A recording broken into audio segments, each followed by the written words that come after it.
I see that a lot of you are interested in color grading, and to a lot of you, it is quite technical and cumbersome when you hear the word color grading, because you see all of these dials and all of these buttons here and there in the color grading interface, and it just causes you a migraine. I was once like that, and trust me, every professional colorist you know was once like that. And if they could do it, you can do it. All you just have to do is understand how color grading works and basically how colors work.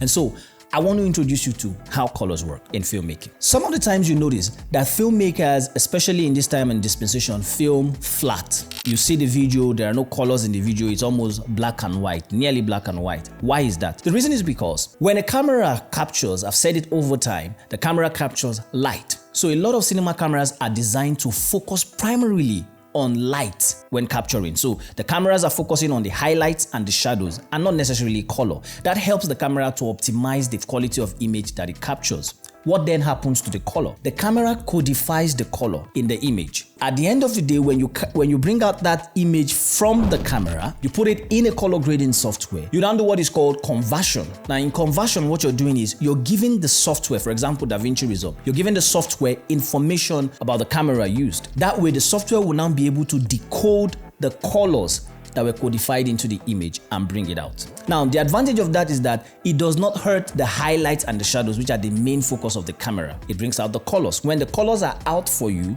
you will now go into the creative process of making the video look the way you want it to look, which is the final step in your grading, or the final couple of steps in your grading, essentially. So even if you're using a smartphone, there are color profiles, flat color profiles in your smartphones. A lot of the high-end smartphones, like the Apple ProRes color profile in Apple phones, and then in Samsung also you see the color profile. There are flat color profiles even in phones now because they understand it better now. In the next video, I'm going to show you how to do this conversion in DaVinci Resolve.